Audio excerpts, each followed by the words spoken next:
Hi guys, this is Ranjit, and in this video we'll be doing the FAQ video for this Motorola Edge 30 Ultra, and I have been actually using this with my primary son for now last 12 days, and I've got a bunch of questions from you that I'll be answering, covering a broad spectrum of questions that you guys have. Okay, the first question that I got is from Mr. Sambhav. He's asking, please stress upon signal reception and mobile data speeds. How's the antenna performance in typical building like yours? Okay, it's very interesting. I would say the area where I have actually migrated now is outskirts of the city, and here with almost any smartphone the signal is actually very less, just 1 or 2 bars, and I have to say the signal strength on this one is actually pretty good even in this situation. Many of the phones, in fact, here in this room I can't take calls. The call might start but it might get cut, but with this one I can take the call setting in this one, and I feel the antennas and the network reception has been done very well. I tested it in another location where we have very low signal, and there also it performed very well. So I would say the signal strength and the reception is above what I generally see. Again, this comes down to the modem that is used with the Snapdragon 8 Plus Gen 1. This is one of the best modems that actually Qualcomm has released. So in terms of network reception, it's among the top here, I would say. I didn't have a problem, and in fact all my battery stats that I have been actually showing on Twitter also is with this with low signal. So if you are in a city where you have very high signal, for example where my regular old office is, there I have full signal. If I test this smartphone over there, obviously I'll still get even better battery life. Anyways, moving to the next question. This is by Karthik. Is the 200 megapixel just for, or the camera quality is actually good? Will it compete with Pixel or iPhones? See, the sensor is 200 megapixel, but normal pictures that you say actually take are again pixel bent to 12.5 megapixel. That's the normal. You can, yes, obviously shoot in 200 megapixel, but I will not suggest you unless you are less just pixel peeping and just want to zoom in quite a bit, because if you move to the 200 megapixel mode, the actually pictures size is very big, and that consumes a lot of data on the phone. And unless you're just zooming in around and just playing around with, I am for 95% of the time I am just using it in the normal 12.5 megapixel, and in fact the snaps are actually very good. In fact, you should actually see the unboxing video of this smartphone where I took some snaps with my iPhone 13 Pro, and this is the new iPhone 14 Pro. For human subjects, the pics came out better with this smartphone. Yes, selfies, the front facing camera could have been slightly better, and video, again the colors were a little bit boosted, and I gave this feedback to Motorola. They said that they know about that one. That should hopefully, they say, will be fixed in the next major OT update. That's the reason I didn't do the full review. I'm waiting for that major next OT update to see the video performance where it was like too saturated. Does it get fixed with that update? But regular camera samples, again, watch my unboxing video. I was thoroughly impressed with the camera performance on this one, and especially on Indian skin tones, it did perform way better than even the iPhone 14 Pro. Again, watch that unboxing video for samples. Okay, moving to the next one. This is by Suresh. Any UI glitches like before Moto phone because of 144? No, I haven't noticed any issues. I'm using it on 144 hertz only, and I didn't have any issues. It's running smooth, didn't have any jankiness or lags or anything on 144. Earlier, for the first 8 days, I used it on auto mode where it auto scales the refresh rate, but now I'm forcing it on 144 hertz and using it very smooth. I didn't have any issues, but yeah, I don't do a lot of gaming, but I know many of the games are capped at 60 or 90 hertz. But even when I'm forcing it to 144 hertz, I didn't have any issues yet. Anyways, moving to the next one. This is by Karthik. My friend Prodha is absolutely confused between this and the S21 FE. Poor guy had been waiting since 5 to 6 months and almost lost interest in upgrading. Only thing that refrained him from buying the S21 FE was because of Exynos. For Moto, God knows how the OT updates will be rolling out to be scheduled. Please help. I'll be very blunt. Between the S21 FE and this Ultra, hands down, the Ultra is way better. It's not even a competition. It's not even the same line to compete, boss. Okay, yeah, S21 FE is here. This is over here. In fact, many of you on Twitter have been asking me between the S22 Plus and this one, and I'll pick this S21 Ultra. It is that good. The optimization, the Snapdragon 8 Plus Gen 1, no heating while using. With the S22 Plus, if you use it regularly, little bit heavily, and not even gaming, the back tends to get hot and you'll feel it. That's not the case with this one. So this is a far polished product compared to the S21 FE. The only thing is that, as I've told you in that video when I shot, the colors are very oversaturated. Again, I'm waiting to see if the next major OT update, what Motorola guys told me, will fix it or not.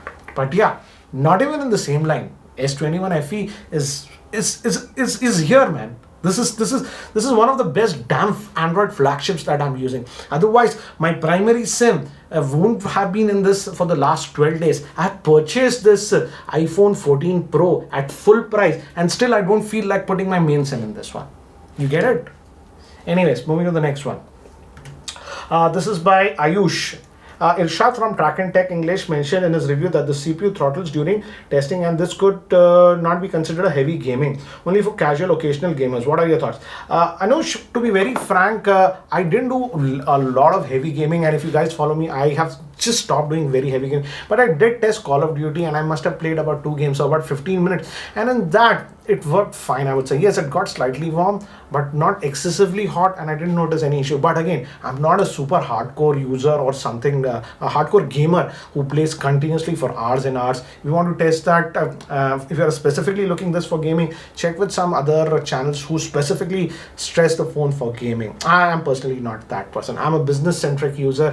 For me, the end user experience is very important. Battery life, call quality, how the phone behaves in normal situations is very, very important. And in those aspects, this one excels. And in normal usage, I never noticed any heating on this phone. Even in areas where I had low signal or something, where many phones struggle and become very hot, this used to not become very hot. Anyways, moving to the next one. This is by Siva. He's asking, what's the charging time between 0 to 100%? And I exactly did not time it, but I did some test on this phone, and I didn't shut it off completely. Actually, you do these tests by completely shutting it. The phone was switched on, and in 10 minutes, actually, if I recall, it charged 48%. So you can interpolate, I think so, fully. And what I noticed is that it charges very, very quickly up to 85%. But from that 85% onwards, it becomes a little bit slow. But the initial is very, very fast on this smartphone. And again, is this the while to upgrade from Snapdragon 888 8 Gen plus 1? Again, the Snapdragon 888, 888 plus and Snapdragon 8 Gen 1 all heat up way more than this smartphone. I have said this earlier also, the Snapdragon 8 Plus Gen 1 is the best goddamn processor that Qualcomm has released in the last couple of years. I was frankly getting frustrated with Qualcomm. Finally, they produced a good processor. And again, kudos to a Motorola also. They have optimized this smartphone very well with this processor. Hence, the battery life also that I'm getting is insane for a flagship. I never expected getting over 8 hours of SOT on a flagship, and I'm able to get that with this one, even at 144 Hz refresh rate. Anyways, moving to the next one. And again, you are asking between OnePlus 10T and Motorola Edge 30L. Do you even trust OnePlus now?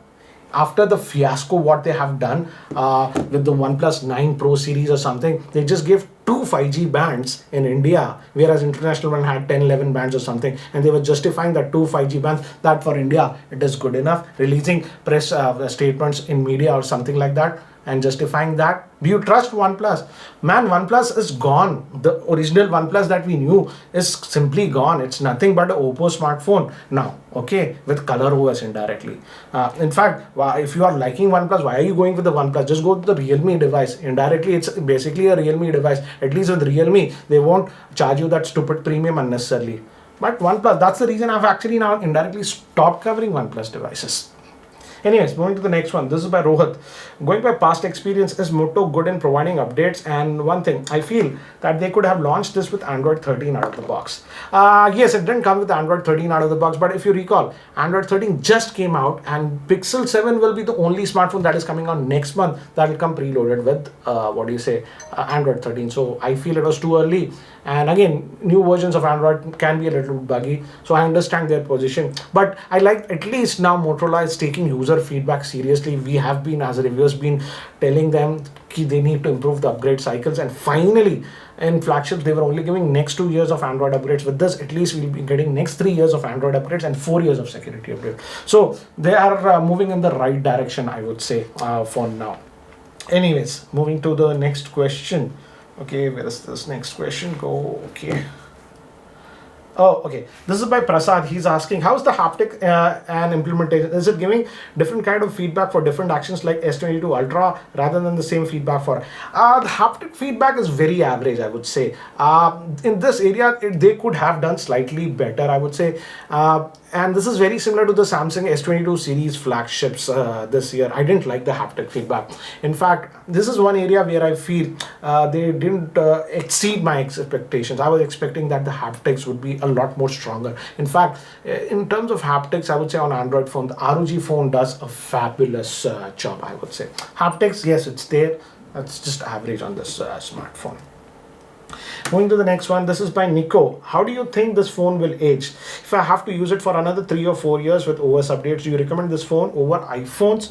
Also, how fast are the major OS upgrades? OnePlus takes a year long to provide OS updates for older phones. As I've just answered, this will get the next 3 years of Android upgrades. Motorola is also a little bit slow, but what they do is they don't try to rush out major Android updates and release with a lot of buggy updates. If you've seen in the past 1 year, the Android smartphones, I'm not talking about just 1 or 2 brands, OnePlus, take Samsung or whatever, many of the major Android upgrades actually crippled the device because they tried to release it quickly and they added a lot of bugs and made the phone unusable. In fact, many of the first smartphones had hardware problems.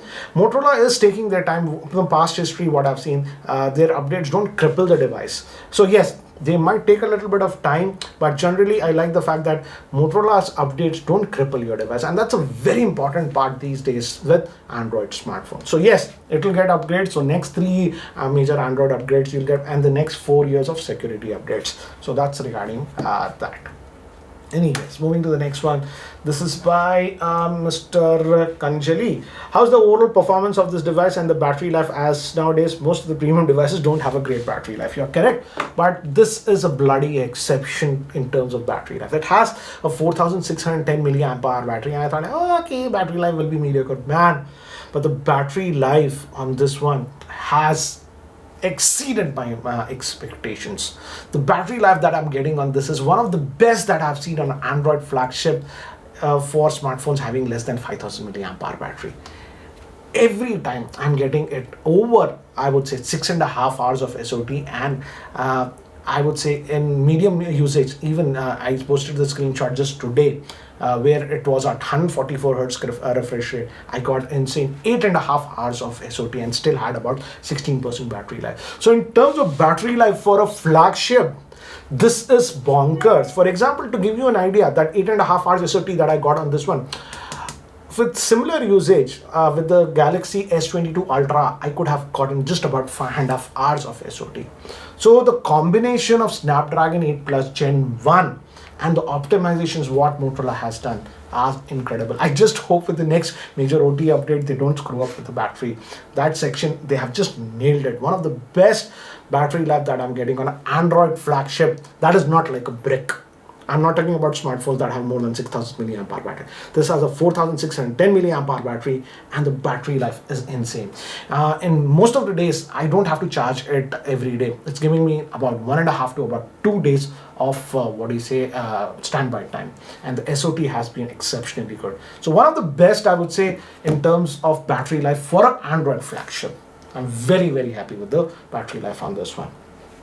Okay, moving to the next one. This man, Kumar, he's saying, is this phone reliable as a primary driver? Can I shift to this display? Battery and software with a good device performance is my priority. I'm a long time iOS user, currently using iPhone 13, but willing to shift to Android.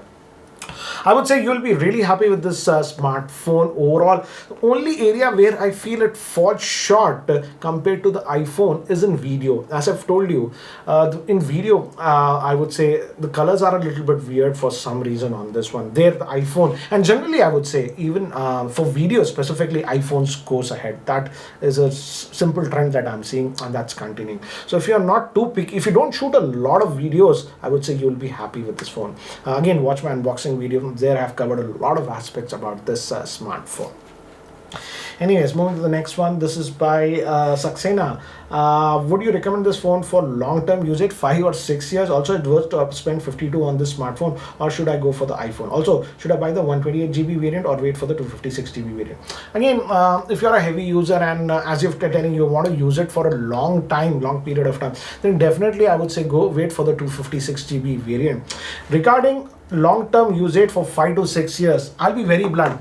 Not anyone can guarantee an Android smartphone lasting for 5 or 6 years. Let's get that very, very right. Even for Samsung flagships, yes, realistically 4 years, yes, I would say, but after that, I don't know about Android flagship.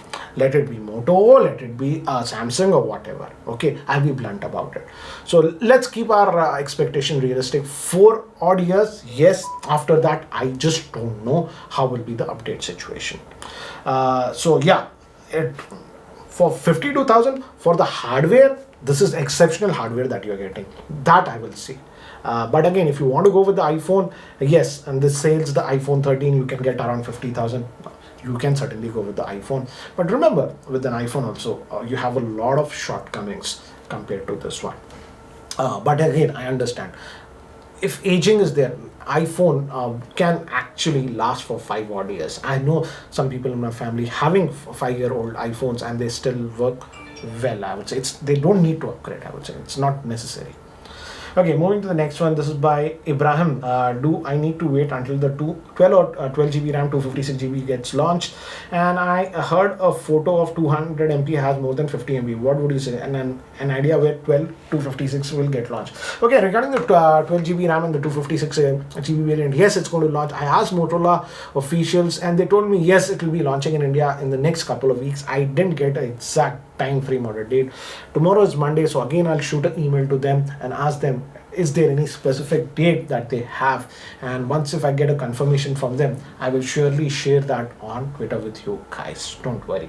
So it's going to launch the 256GB. We just don't know the exact date. I expect somewhere around first week of October. But let's say I'll email them again and ask them, and if I get a reply, I will let you guys know. Motorola made a true flagship this time. However, don't you think it would have been better if they just added Gorilla Glass Victus or the Victus Plus Plus and IP68 sort of rating? Then it would have been a proper flagship with all the bells and whistles. Yes, I completely agree. They could have given IP68 and Gorilla Glass Victus Plus. This has Gorilla Glass 5. But remember, this is what, for about that 55,000 or something. And they are bundling 125 watt charger. It has wireless charging and almost all the flagship specs. And look at other flagships that are having this sort of specs. I'm not talking about other cheap Chinese ones that have bloatware and all this thing. If we compare it with Samsung, notice the pricing of that one. If they would have given the Victus Plus or with IP68, I'm sure the pricing would have increased a little bit more to about 65 or something. And then 65 or even like let's say closer to that 70. And if the price would have gone to that one, I would say most of the people, as we are sensitive regarding pricing in India, would have said this is way overpriced. So yes, it's a balancing act that Motorola did. They did give that 125 watt charger in the box, and it's actually a GAN charger, which is pretty expensive. So I think yes, they compromised it and balanced it out. Yes, but coming with the IP68 and Victus, I did actually put some water on this one, splash some water on this one, and it did survive. It has that IP52. But yes, if you dip this in a swimming pool or something, then it might not survive. But occasional splashes or something accidental, it is able to survive. Anyways, moving to the Okay, so this was the last question.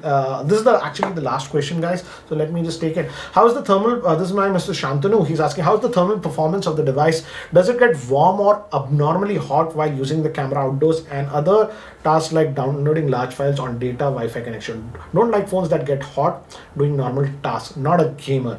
A very interesting and valid question, and I'm happy to say that though this is a flagship, it does not heat up doing all the normal tasks that you have told.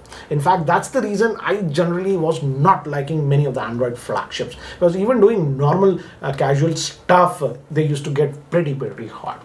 So doing all those stuff, yes, it gets slightly warm, but it never gets hot. That is the reason I would say this is far more superior product than even the S22 Plus. With the S22 Plus also doing this task, it used to get pretty warm at the back, but this does not do that. So they have managed it very well. Again, I would say again, it's the combination of the Snapdragon 8 Plus Gen 1 and the optimizations that they have done.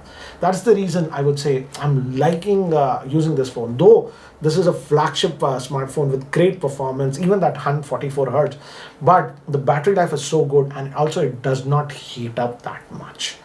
So guys, that's it for now for this FAQ video. Again, regarding the full review of this one, as I've told you, I'm actually waiting for that major OTA update that Motorola has promised on this smartphone that will change the camera performance on this one. I'm just waiting for that update. Once that update comes and I test the camera a little bit more, then I'll post the full in-depth review of the smartphone. But still, I would say, apart from that video issue, that oversaturation that I'm having in the video, and slightly with the front-facing camera, also the skin tone, apart from that, I'm loving the smartphone, I would say.